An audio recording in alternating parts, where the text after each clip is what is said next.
gentlemen. Wow, what a good-looking group we've got out here tonight.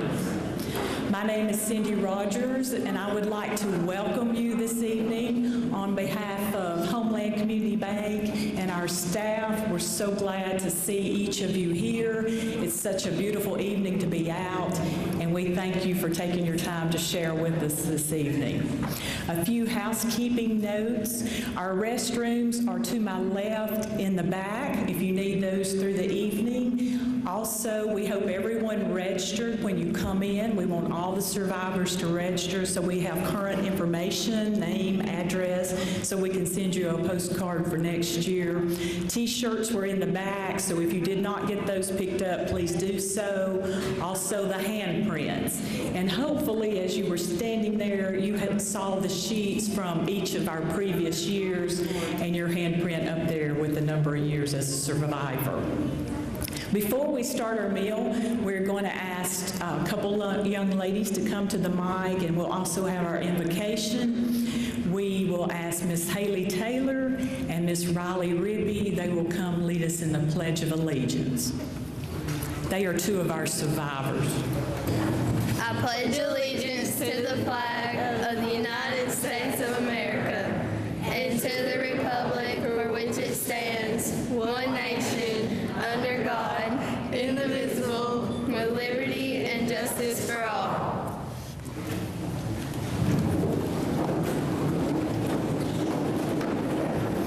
Thank you, girls. Aren't they beautiful young girls? We're going to ask Mr. Brian Kell with PEG Broadcasting. Brian is also a survivor to come for our invocation before our meal.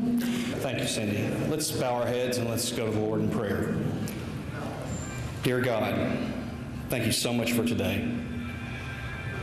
God, we are your children, and just like many, many, many years ago, many of us, in fact, maybe even all of us in this room, have spent time in the wilderness. But God, just like in the stories of old, you rose up a leader named Joshua who was strong and courageous. And God, we ask you today and for the rest of our days to raise up in us our Joshua. Help us to be strong and courageous for family members, for friends, and for each other, and also for you. God bless this food. God bless Homeland Community Bank for doing this. And thank you so much for your Son that died on the cross for our sins. In Christ we pray. Amen. Since 1990, Terry Bolger has been bringing you stories of the people and places that make Tennessee unique and interesting. Terry attended the University of Missouri in Columbia and graduated with a Bachelor's of Journalism degree. He received the Chick Evans Scholarship awarded to hard-working caddies who spent much of their young lives on the golf course. All right, you baseball fans, listen up. He spent 3 summers as a vendor at Chicago's Wrigley Field and Kaminsky Park, taking a pay cut to pursue a career in television. Terry worked in Amarillo, Texas and Cedar Rapids, Iowa before coming to Nashville in 1990.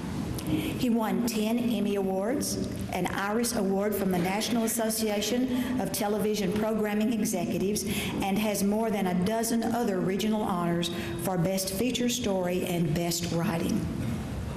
Terry has interviewed everyone from presidents to Michael Jordan. He's covered plane crashes and droughts. But most remember the modest folks he meets each day along Tennessee's back roads. A lot of people say he likes to find the unusual on these back roads, but in some ways what he does find isn't always that strange. It's just real. His stories are often a mix of peach seed carvers, blues guitarists, and humble hog farmers.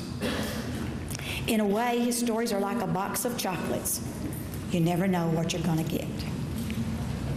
If you ever feel that you have to do something bad these days to get on the news, what Terry does is prove every day that that doesn't have to be the case.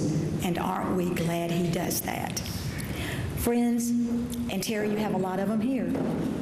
Please join me in welcoming to McMinnville and Warren County, Mr. Terry Bolger. How's that? Good, good, good. Well, thank you, Jane, very much. I appreciate it. It's great to be in Warren County. Thank you, everybody, for being here. I was talking to Jane earlier, and I said, this might be the biggest room I've ever spoken to. So I was impressed when I came and saw the parking lot and saw all those cars, and I thought, wow. Very, very impressive, and it's good to see all of you. Channel 5 viewers out there who are wondering who I am? How many? Come on. There's a few. You know, I was in McMinnville years ago, in like 1991, and helped me with this. I think the fellow's name was Ray Davis. Does that name ring a bell? What was it?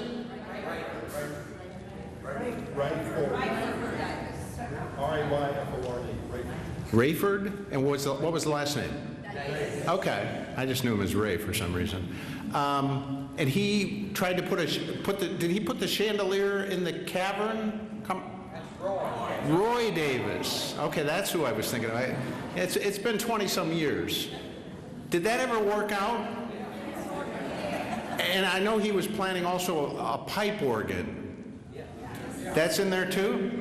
I think he might have had the pipe organ in it when I did it. Anyway, that came to mind. I mean, it's 20-some years ago, but that's very good. Good to know. Well, I'm here tonight as someone that you might know by watching Channel 4, and I'm also here tonight as a cancer survivor. So I'm going to talk a little bit about both. First, a little bit about my life at Channel 4. I do what are called feature stories, which means they're the story that I always like to tell folks are a reminder that the world isn't as bad as everything else you probably just saw on the news.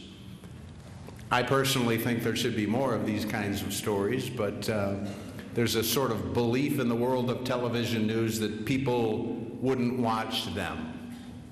I disagree, but there's more people that have the other opinion. So my stories are basically designed to kind of show off Tennessee and Tennesseans and places in Tennessee. I started doing it in 1990 and kind of thought I'd run out of ideas in about a month. So it's 23 years later and I've still got plenty of ideas, which says a lot about Tennessee and the people of Tennessee. I'm going to show you a couple of stories first, just to kind of give you an idea of what it is I do. The first story, and we try to find the unusual, you know, things that maybe you've lived here all your life and you didn't even know about. Those are some of the best stories, if I can find something like that, especially for me being a guy who grew up on the south side of Chicago. It's kind of fun to come to Tennessee and say, I bet you never knew this. There aren't many of them, but there's a couple. This is an example. I'd always known that there was a place in Tennessee, a little town called Dull, D-U-L-L. I always wondered, what would it be like to live in Dull, Tennessee? There's probably questions that would come to your mind. There were that came to mind. The problem was in Dull, there's not really anything to take a picture of because there really isn't a whole lot going on there. So my job was, let's go to Dull and figure out a way to tell the story of Dull, Tennessee.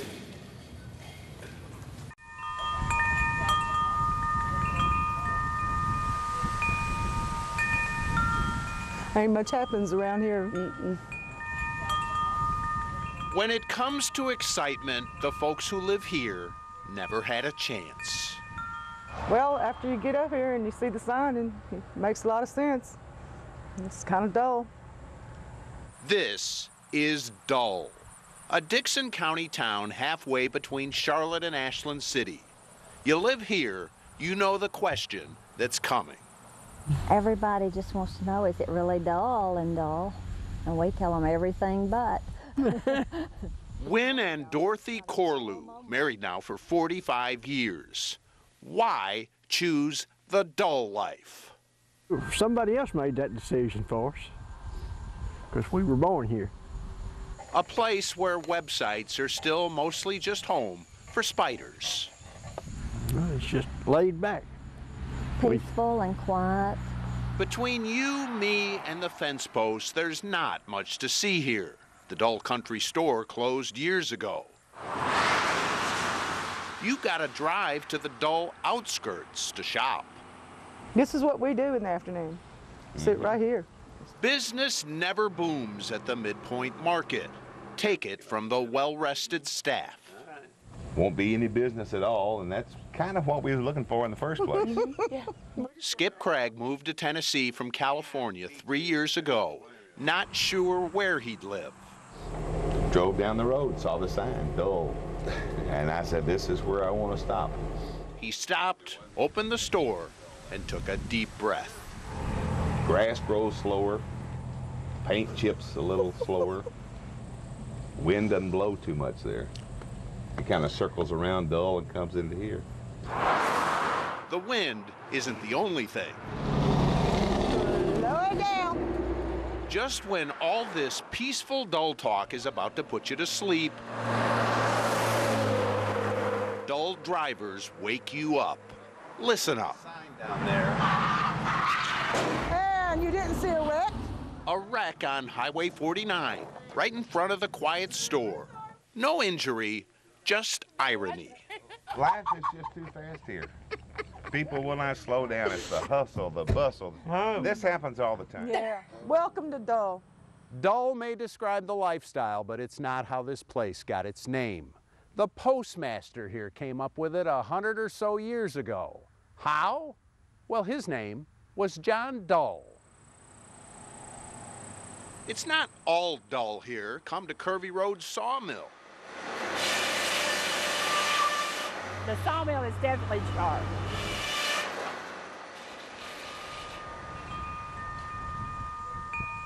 All in a place where one word doesn't have to be a bad thing. It's an advertisement for life here. Yeah. Yeah. You can sit back and enjoy yourself. Terry Bulger, Channel 4 News. I was just going to say that nobody was hurt in that car accident, and it was just a little fender bender, but it was, you know, perfect for me for telling a story. You go to a town called Dull. What are the chances that that would happen? You know, something like that probably hadn't happened forever there. I wonder if it was because, you know, we had a camera on the porch pointed at them, and the guy driving probably was like, well, he'd never seen a camera before, and ran into what was in front of us. But those 4 people sitting there that ran that store were like right out of Hollywood as far as I was concerned, because they were perfect. So sometimes you just get lucky. Now think about that story if those folks weren't there. There wasn't a whole lot to sort of play with. So you just kind of have to use your imagination, try to be creative, and take what is given to you. And in that case, a lot was given to me. I'm going to show you one more story. This is one of my favorite stories. It's a story about a man that I never met. And I'd always heard about this person in far eastern Tennessee, real close to the Kentucky-Virginia line. And I always wanted to try to find a way to tell his story. His name was Harrison Mays. I never met him, but I'll never forget him.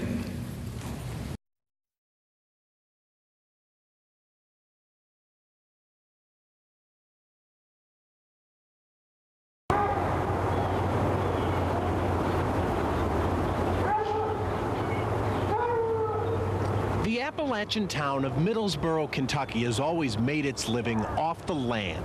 Coal and timber are the ways of life up here. Both can be dangerous. Clyde Mays knows the danger of a coal mine firsthand. I worked in coal mines 30 years.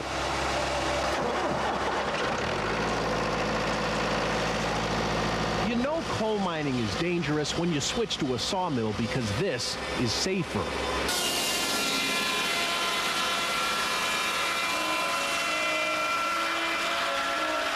75 years ago, a collapsed coal mine crushed Clyde's father and changed all of their lives forever. Today on the streets of this town, everyone knows what happened when doctors told Harrison Mays he wouldn't survive. He said, "I'll outlive both of y'all." And he did. Harrison Mays forever credited his survival with a conversation he had that night with God. Asked the Lord to spare him and said that he would serve the Lord the rest of his life if indeed the Lord saw fit to do that. 2 weeks later, he was out of the hospital. Just 20 years old, it was time to hold up his end of the bargain. And he came up with this idea, this thing that eventually became an obsession and became known throughout the region, throughout the country, I guess. His idea was spread the word through signs. Signs with a simple message. Get right with God. That was his message. He would work 16 hours every day in the coal mine and then come home and make signs, day after day for 68 years. One for Arkansas and... He wasn't satisfied with just Kentucky. This one for Arizona, one for California, Connecticut, Florida, and Illinois. And he's got them up in all the states except those. He wasn't satisfied just putting them in this country. This one to be erected in Germany in 1990. This one's for Egypt. Nor was he satisfied with just putting them on Earth. India. Remember, he made these in the 1930s, back when space travel was considered crazy. He was about 40 years ahead of his time, I'd say. No, he wasn't crazy. These concrete crosses weighed 1,400 pounds. Harrison Mays would make them, load them into his pickup truck, and head out on the road, planting them wherever he saw fit. His son James, in his 70s now, would go along to help. He wasn't satisfied with it wasn't working. No, he wasn't one of these that went fishing. He wasn't one that went on pleasure trips. It's always a trip, putting these signs up. For 68 years, Harrison Mays crisscrossed the country looking for perfect places for these concrete crosses. Once, back in the 60s, he put one up near Yellowstone Park. Well, that didn't sit too well with park rangers who wrote and told him that his crosses violated beautification laws. Harrison Mays wrote back and kindly disagreed, saying, "The cross I put up says, 'Get right with God.' There is nothing on earth more beautiful than that." Every penny he made that didn't go to his family went to this. He saved money by wearing overalls and riding a bicycle, with a sign attached, of course. If money was left over, he gave it to the poorest of Appalachia's people, all part of the promise. Well, I'd say over the course of 50 years, he spent $200,000 or $300,000 of his own money. Yeah. When the signs ran out, he'd throw bottles into rivers and oceans with the same message. He got quite creative, sending signs around the world. And I don't know what it says. He did them in 13 foreign languages. But that says, "Prepare to meet God." He made signs that he knew would be irresistible. People would come and look and see if anybody's watching, and then they'd look in the hole. When they looked, they saw this. Around his house, he made signs people would stumble into. This is what he did with the walkway for a stumbling block. That's when you come in and stumble on that, you come back and read it. Sanctification. Not even roaming livestock were safe. And it occurred to him some way that that would be a great way to get his message. He painted 2 words on either side of this pig, this big hog, and those 2 words were, "Sin not." Today, his signs are on display at the Smithsonian in Washington and at John Rice Irwin's Museum of Appalachia. His message is still getting seen. If I had to choose one word to describe him, I guess it would be honesty, because he really did the thing that he thought he should do in the way he should do it. What causes a man to give 68 years of his life, every free moment, every free penny? The Bible says, "Take what is whispered in your ear and proclaim it from the roofs." Harrison Mays proclaimed it from the roofs and the roadways. He kept his word by spreading the word. And he lived all that promise, all them years. So him and the Lord must have been talking. Today, only the signs remain. Harrison Mays died in 1986. He was 88. His sight set on heaven, prepared to meet God. If Harrison didn't make it, I'd sure hate to try to make it myself. The fellow talking in that story was Harrison's son, who at the time I talked to him was probably 70 years old as well. So my favorite line in that story is when the son was talking about his father, who he had a little bit of bitterness because as a kid, they never went on vacations because he would talk about his dad, and all he did was every nickel he had went to the signs. So he was kind of like, you know, we never got a trip, we never got a vacation. Everything was about the signs. But for somebody to be that committed from the age of 19 to he lived to be 86 is amazing. And I love the line at the end when the son says, him and the Lord must have been a-talking. Yeah. For somebody to be that committed, he knew something up there was going on. So those are kind of the stories that I like to do. That one was special to me because I just think it's so impactful that somebody could devote their lives like that to something they so strongly believed in.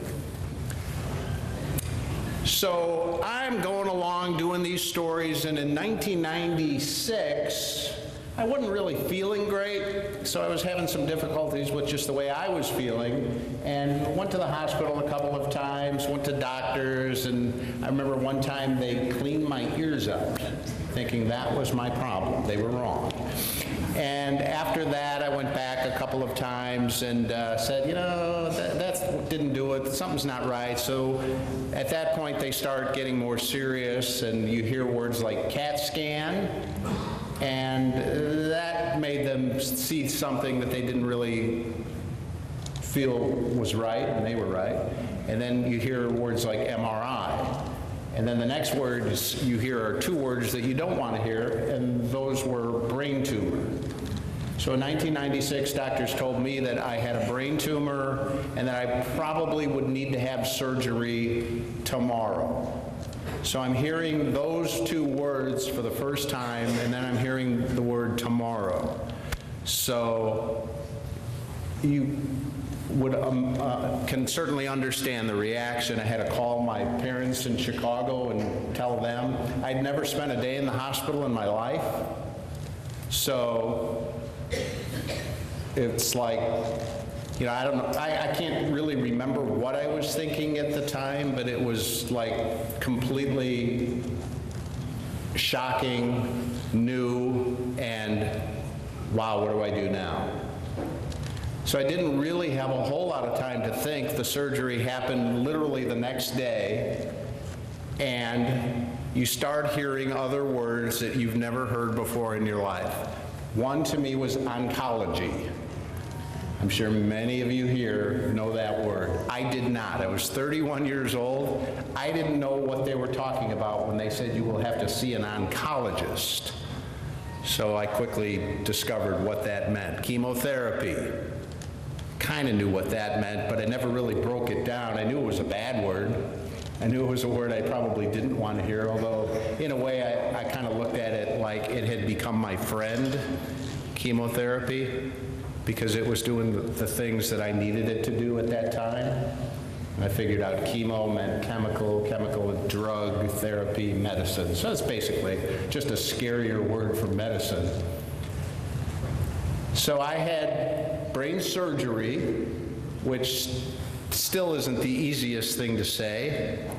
And then after that, 4 months of chemotherapy and about 28 or 29 radiation treatments.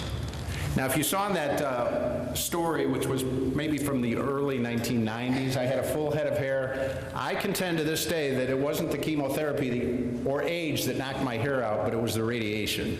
And the doctors agree with me on that one. With chemotherapy, the hair comes back. Radiation, especially when it's radiation to the head, the hair does not. So, you know, not that big of a sacrifice as far as I'm concerned. That's why I wear a baseball hat a lot of times too. It's not really to hide anything. I've always just liked wearing a baseball hat. I didn't wear it tonight. I'd be the only one in the room, so that's probably a good idea. But, so, you know, you go through all of that. It was a long period in your life. How many cancer survivors are in the room today? It's a good amount, unfortunately, but I'm glad you're all here. You know, some of the things that you have to do when you're going through cancer, I had to give myself shots. Have any of you had to do that? Where you have to actually take the needle and do it to yourself and fill it up like you're the doctor?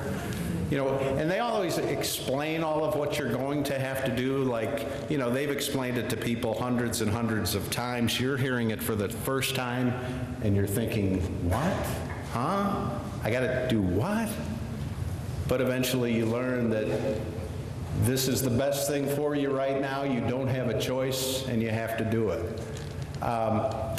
Through the years, I've heard words that people come up to me and say, oh, you're so courageous and you're a hero. And that's baloney, quite honestly. Courage and heroic are absolutely not words that can be attributed to me. I had no idea what I was doing. I basically just listened to the doctors, did what they told me to do, and, you know, prayed.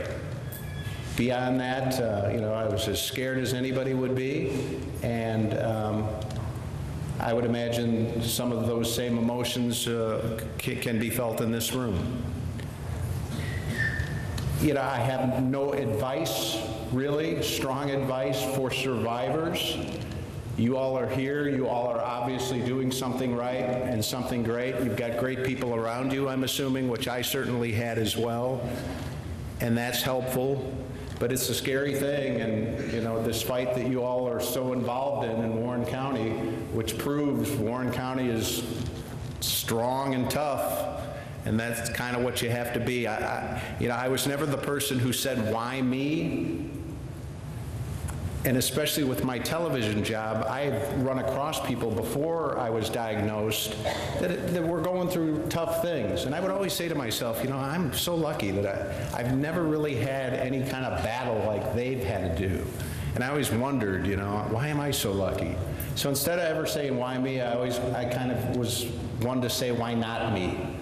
You know?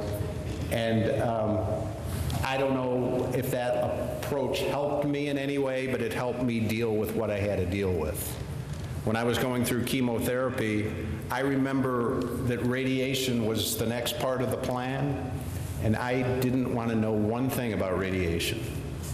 I knew eventually I'd have to deal with it, but at the time that it was all happening, it's such a whirlwind that it was one step at a time.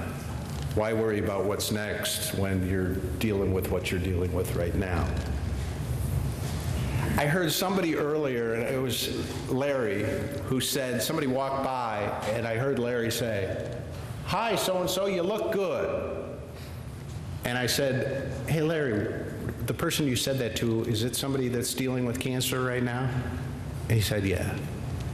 I heard those three words so much back in 1996, and some people I've heard kind of almost get offended when they hear that, like, oh, you look good, knowing maybe you don't really look good. It never offended me. Nobody ever used to say to me, you look good. You know? Yeah, so anytime I would hear it, even if I didn't really believe it, I still always thought it was kind of nice. Oh, you look good, okay, I'll take that. Not a lot of positives that come with a brain tumor cancer diagnosis, but that might have been one. A couple of things too that, you know, in a way you regret them.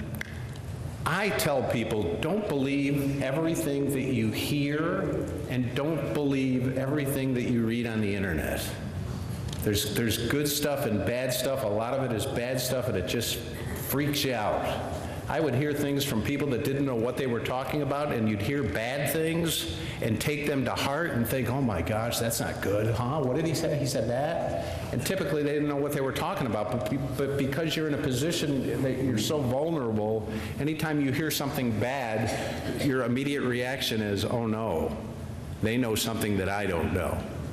So I found that to be a whole lot of wasted time and wasted energy.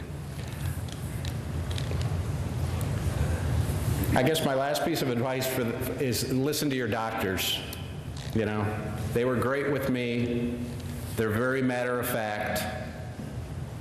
That took me a while to get adjusted to. The man who did my brain surgery, you know, told me things that at the time you can't even believe you're hearing them. I remember like the first thing after the surgery, he said, well, you know, you do have, you know, had brain tumor, you have cancer. You know, of course there isn't a cure, so, you know. And at that time, you know, you don't really even think about that. When I was 30 years old, you know, you're like, oh yeah, that's right, cancer, there isn't a cure. I've heard that on the news and stuff before. You know, you don't even really think about it until it dramatically affects your life. But dealing with doctors who are quick to just give you the facts without any sort of bedside manner. I remember I had a little bit of time to kind of look, they had a medical book, sort of a graduation book of the doctor that was going to do my brain surgery. And I had met him, and then I saw his graduation picture when he was maybe 40 years younger, when he was just getting out of med school. And he was kind of bespectacled and kind of looked like the guy who on Saturday night at med school was hanging out in the library and not hanging out at the big parties, which I thought, this is the guy I want. This is the guy for me. And he turned out to be terrific. His bedside manner, he would say certain things to me that made me think, boy, this isn't good, but so far it's been okay. So that's part of a very large part of my life as well. And having the opportunity to talk to folks who maybe are going through what I went through. I don't know how close to your diagnosis you all are, but you know, there is hope, certainly, even at the worst times. I remember when I would go through treatment, I remember a nurse said to me once, you know, this is just going to be a blip on your radar, is all it's going to be.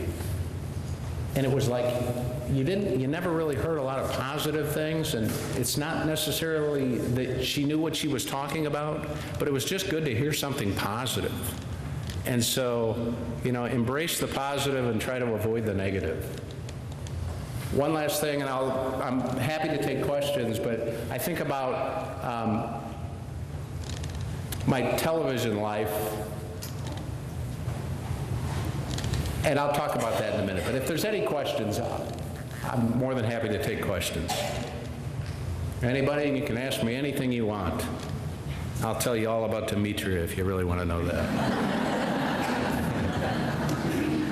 Don't be bashful. This is what I do for a living. I ask questions all the time. I find people love to talk about themselves when it's because they've done something good. Now, if you're hiding something or you did something bad, you want no part of television reporters. But if you've done something good, and that's my stories are always about people doing interesting things, interesting people. I did a story on a 14-year-old girl 9 years ago who went to Hendersonville High School, and they told me, yeah, this girl's pretty good. She plays guitar and sings. We went out, did the story, and I wrote it and said, yeah, that girl's, you know, she's pretty good. For her age, she's far beyond her years. A year later, I went back to the kind of a follow-up and said, yeah, she's getting better. Well, 8 years later, she's Taylor Swift. See, sometimes you never know. You know, I still have that story. It's kind of fun to show people, hey, look at this little girl. Does she look familiar? And it was funny because when I went back and listened to the song, I don't know if any Taylor Swift fans are here, she was singing a song when she was 15, and it was about crying and a guitar, and I went back and listened to it, and it's that song, Teardrops on My Guitar. Does anybody know that song? So she was singing that song when she was 15. So that just kind of shows you that she, nobody was providing songs for her. She was making them up her own self.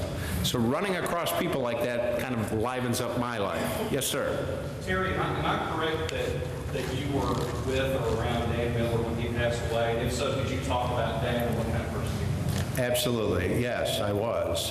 Dan was from Augusta, Georgia, and was a golf fan as much as I am. And for a couple years, we would go to the Masters in Augusta.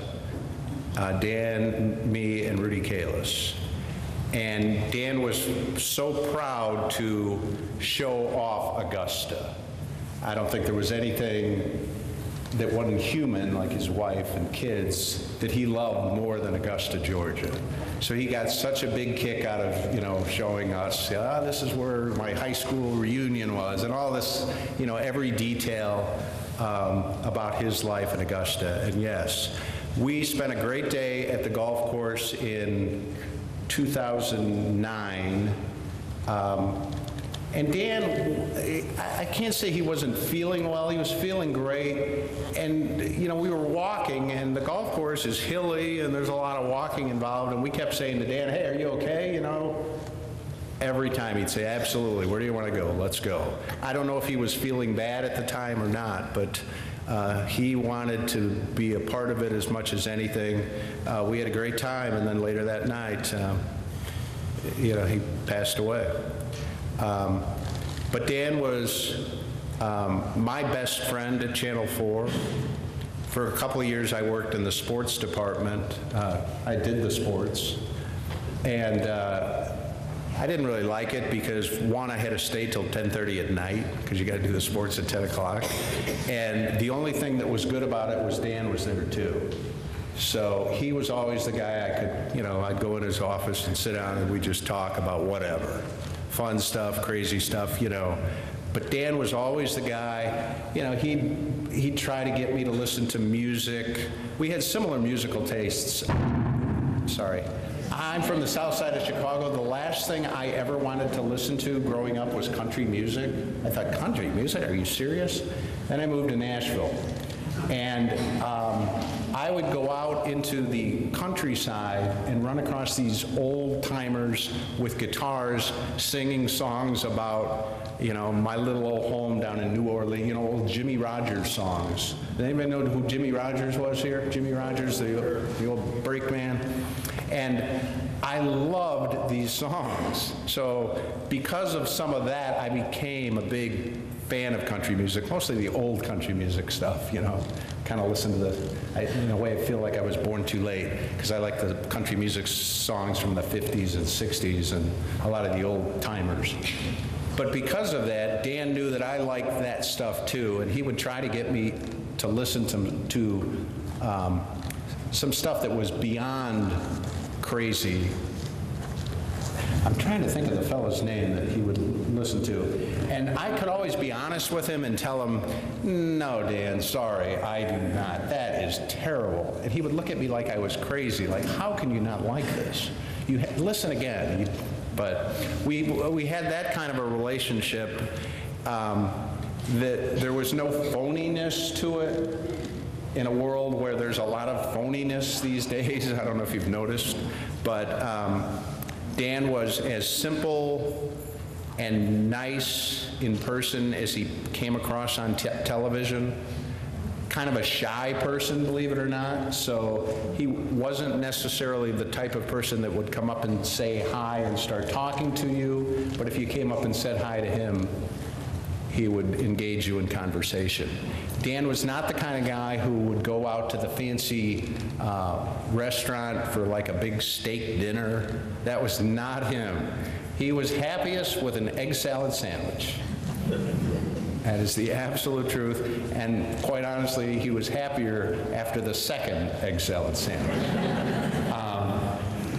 We would drive to Augusta, and there was a place in Chattanooga, a little restaurant, and we always would have to stop there and eat for lunch because the whole trip we would have to listen to Dan rave about the amaretto pie that we were going to get after our lunch. Every time we made the trip, there would be the stop in Chattanooga. It was those kind of simple things that Dan embraced and loved, and it was so great just to be around him, and I miss him every day, especially when I'm at Channel 4. Being somebody that's been there a while, it was always nice to talk to somebody who had been there a while, was so wise, and just smart, and somebody you could ask anything, and he always just had a great way of looking at things. What's your thoughts on Bill Hall? Bill Hall, did you say? Yeah, Bill Hall. Well, Bill's another legend at Channel 4. When I first got to Channel 4, I'd watch Bill do the weather, and I would kind of shake my head and think, I don't really get it. Okay. He doesn't really do anything special. There's no fancy lasers and all the stuff that they do today. But that's what made Bill who he was. Just straightforward, didn't try to scare you. Sometime these days it seems like there's a little bit maybe more of that. You could do things with the radar behind you where you could brighten it up and make it, a serious red, the scary looking colors and stuff, which a lot of weather folks do to try to make people watch. Bill was so adamant about not doing that. He treated the viewer like they were family or like a friend, and he didn't want to scare people unnecessarily. He told you what it was and what he thought it was going to be without trying to hype it up. And, I think Bill would happily define himself as just a good old boy, good old Tennessee, fishing, hunting, outdoors, gardening kind of guy. And because of that, he was kind of everybody's friend at Channel 4. Yes, ma'am. Were you able to continue working during your treatments? I didn't work, I know for sure. In fact, today I was kind of looking back through the files just to sort of remind myself. I did not work while I was going through chemotherapy, and that was about a 4-month process. And then when I started radiation, I think there was a little break in between the two because they have to let you kind of get stronger. And then during radiation, I would go to radiation in the morning. For those of you who don't know, radiation was quick. It took just a couple of minutes once they got you in and positioned and everything. And then after that, I would go to work. So I was lucky with the chemotherapy. I never really got sick or anything. They had pills that you took, and I was fortunate that way. But yeah, for the most part, I did go back to work, although I would say it was probably 4 or 5 months. I remember, the first time you go out after coming back from surgery and stuff was a big sort of milestone. So it was definitely baby steps, and I was in no hurry to get back to work.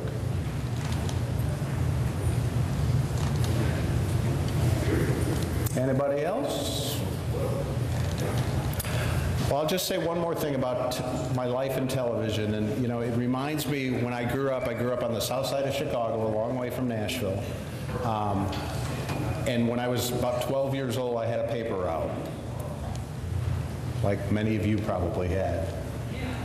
And I'd get up in the morning, whether it was cold, rainy, snow, whatever, and deliver those newspapers to the people along my newspaper route. And I remember walking around throwing the papers on the porch, and I'd often think, geez, I wonder what it's going to be like to be grown up and have a grown-up's job.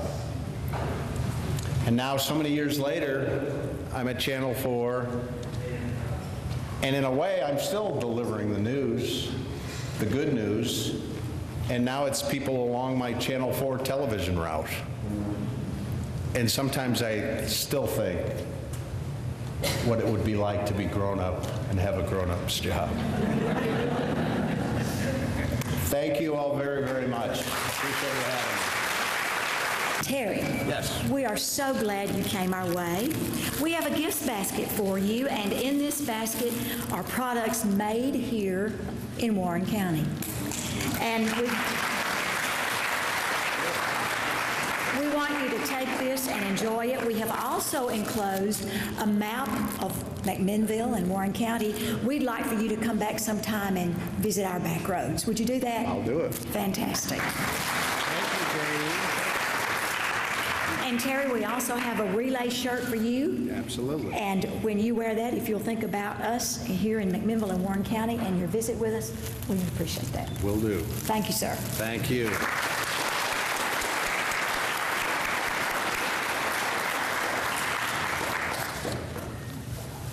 Can I give you a little plug here, Terry? Sure. This is off your website, so hope it's right.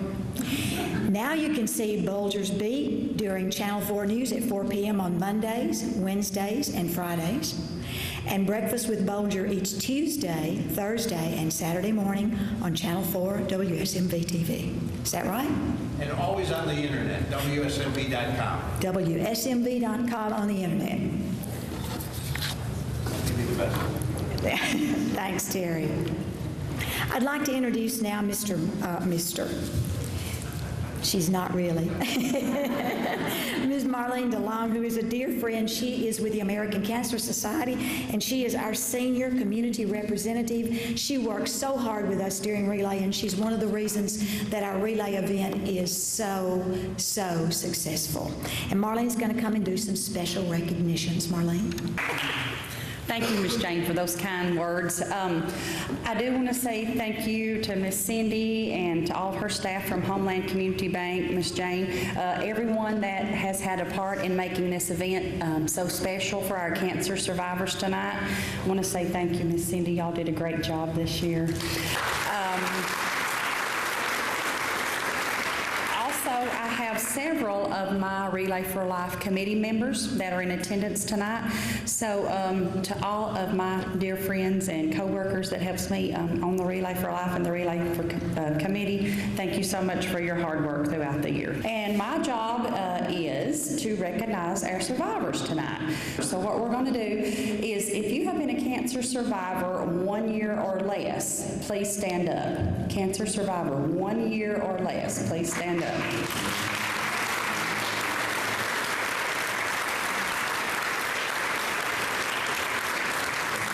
All right, if you have been a cancer survivor 5 years or less, please stand up. 5 years or less.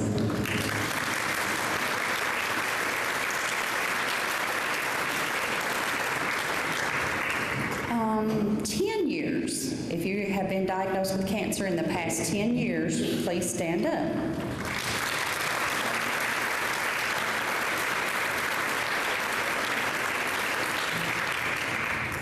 Okay, if you have been a cancer survivor 15 years or less, please stand up.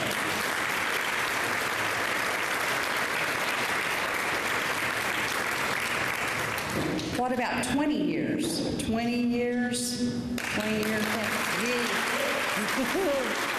Yeah, 20 or less. Yeah, 20 or less. Okay. 25 years or less? 25 years? Wow.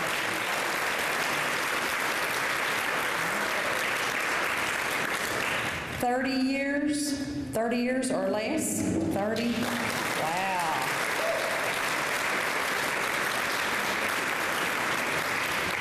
What about 35 years or less? 35 years or less?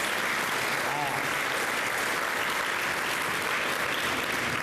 40 years or less? Cancer survivor. 40, okay. What about 45 or less?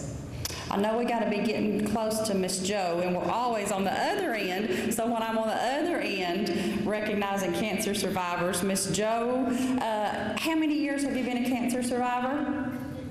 51 years a cancer survivor. So, Miss Joe, do you have some words that you would like to say or anything you would like to share with us tonight? Okay, you sure can. Last year, when I was here, I made the remark that I didn't want to appear to be greedy, but I wanted to be back this year, again. And I thought about something, and I thought about it all year long. Do you remember when there was a racetrack out by the VFW, right on this side of the river? And our local boys took their cars out there and they ran. You had the Leo Lawrence and Charles Hullett and Bernard Smith, and well, there were several of them, and Howard Powers, and he drove the 5U4. When that was going on, they were having some good races, and then this man pulls up one night in a different car. He came from Nashville, I think, and his name was Bud Fox. And he was a stranger, and because he was a stranger, it was great to see somebody new come in. And he won the race, and the whole crowd applauded. And he came back the next week, and he won the race, and the crowd applauded. He came back the next week, and most of the crowd applauded. He came back the next week, and some of the crowd applauded. And they got tired of looking at him. They really didn't want him to win that race. But I'm back. It's 51 years, but I have started a new calendar. As of April the 2nd, I had surgery. I once again had cancer, and I had surgery. So I'm one of the shortest time survivors and one of the longest time survivors. And that's what I wanted to say. And I am so grateful. I'm not here because of anything I've done or because I'm worthy or anything like that. I'm here just by the grace of God. And thank you. Real quick, we want to thank Miss Marlene again. She's a lady of many hats. Saturday, she graduated from Montlow State Community College, and also she's a graduate of Leadership Van Buren. Let's give Miss Marlene.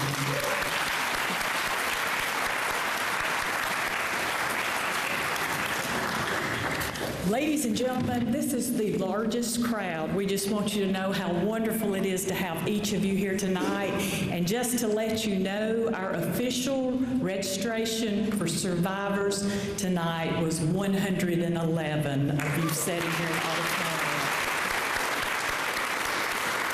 And we, as much as we love you and we want to see you each year, we know we can't take credit for that. You look at our mugs every year, so Mr. Bulger, thank you. We think that's attributed to you being here with us tonight. So thank you again for being with us.